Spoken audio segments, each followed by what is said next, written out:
So Jesus and his disciples were at the temple, and the disciples looked at the temple and said, "Look how beautiful it is." And they pointed out to Jesus about the precious stones and the nice gifts that were there at the temple.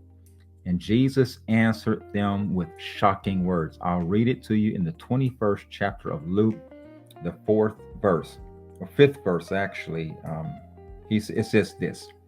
And while some were talking about the temple, that it was adorned with beautiful stones and precious gifts, he said, "As for these things which you are looking at, the days will come in which there will not be left one stone upon another, which will not be torn down." That was tremendous news. This huge, beautiful temple that was the center of everything. That was terrible news. This beautiful temple is about to be torn down. Well, that can only be torn down if the Jews are destroyed. So they asked him this question: "Teacher, when therefore will these things be, and what will be the sign when these things are about to take place?" Now, he answers them in this 21st chapter of Luke, but also in Matthew 24th chapter, and we know of these chapters as the end time chapters. But actually, part of the answer that Jesus provided to them in Luke 21 was talking about an event that was going to come exclusively to them. That's what I want to talk about to you. That's in Luke 21 and the 20th verse. He says, "But when you see Jerusalem surrounded by armies, then recognize that her destruction is near. Then let those who are in Judea flee to the mountains, and let those who are in the midst of the city depart. Let not those who are in the country enter the city, because these are days of vengeance, in order that all things which are written may be fulfilled." Let me point this out right now. These days of vengeance, this is not simply whoever is tearing down the temple walls. This is the vengeance of God. God takes vengeance on every sinner that does not repent. He also takes vengeance on every nation that is against him. So when he says these are the days of vengeance, in this episode is talking about the Jews. But ultimately, every nation in the world is going to face the judgment of God. So anyway, let's go on. God explains that these days of vengeance are going to last for a very long time.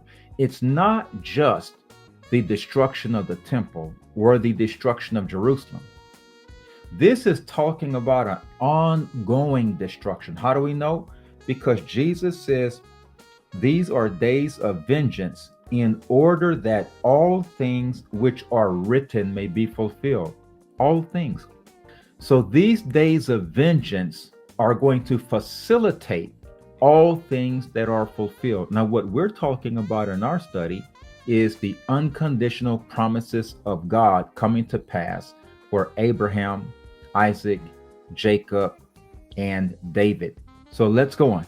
"Woe to those who are with child and to those who nurse babes in those days, for there will be great distress upon the land and wrath to this people," talking specifically of the Jews. "And they will fall by the edge of the sword and will be led captive into all nations.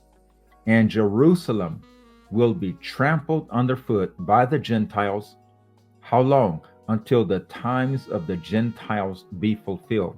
So Jerusalem was going to be destroyed, and it was going to be under the direct control and influence of the Gentiles. Jesus said, until the times of the Gentiles are fulfilled, or in other words, until it's time for God to judge the Gentiles.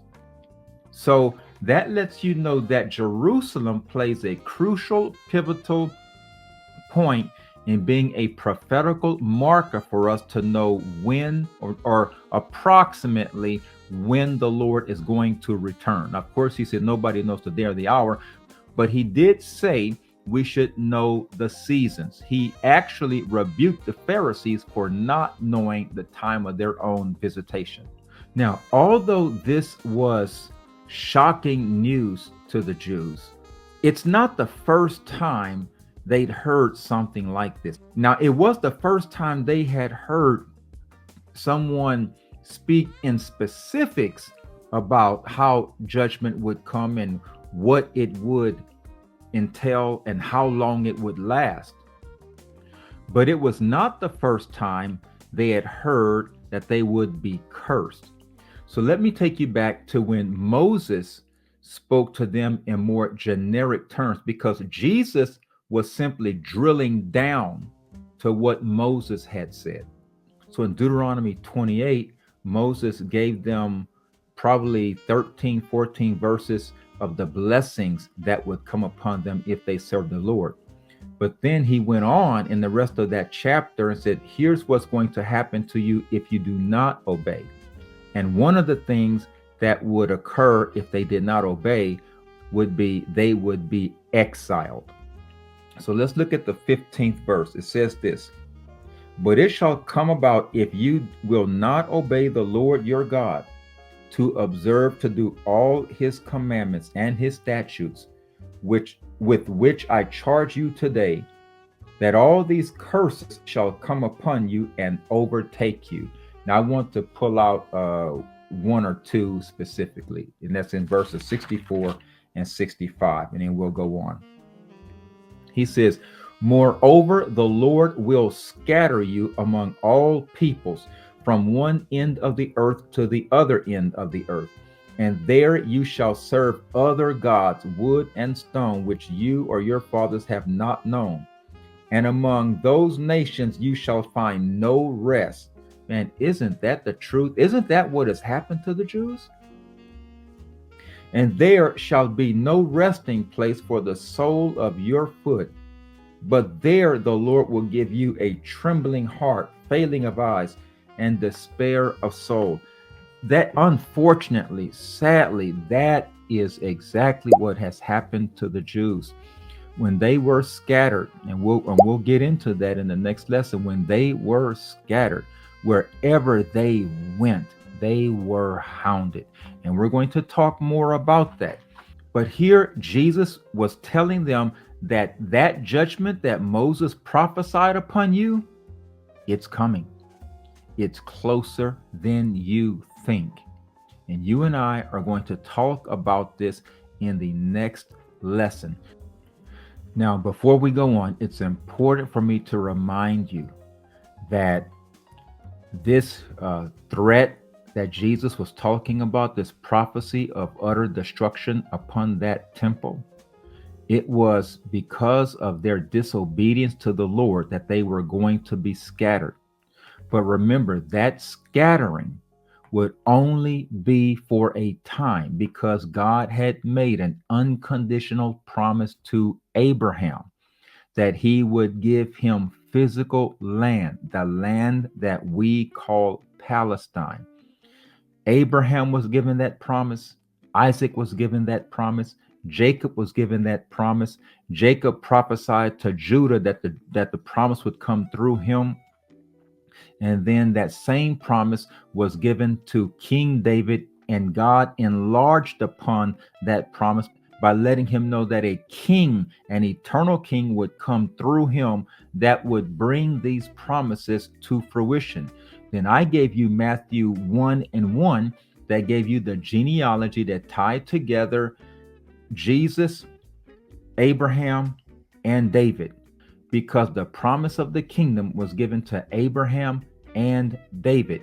Now the son of David and the son of Abraham, he's here on the scene telling these people who have been given the unconditional promise, you are about to be scattered. He also hints in this threat that they would not be utterly cast away forever, because he said this scattering is for a certain period of time. It's very important that we as Gentiles understand that the discipline of the Lord upon the Jews is for a period of time. And Jesus said, until the times of the Gentiles are fulfilled. So lest we get conceited, this time of discipline and judgment and scattering of the Jews has a timetable on it. And then once God has finished his work there, he is going to judge the Gentiles.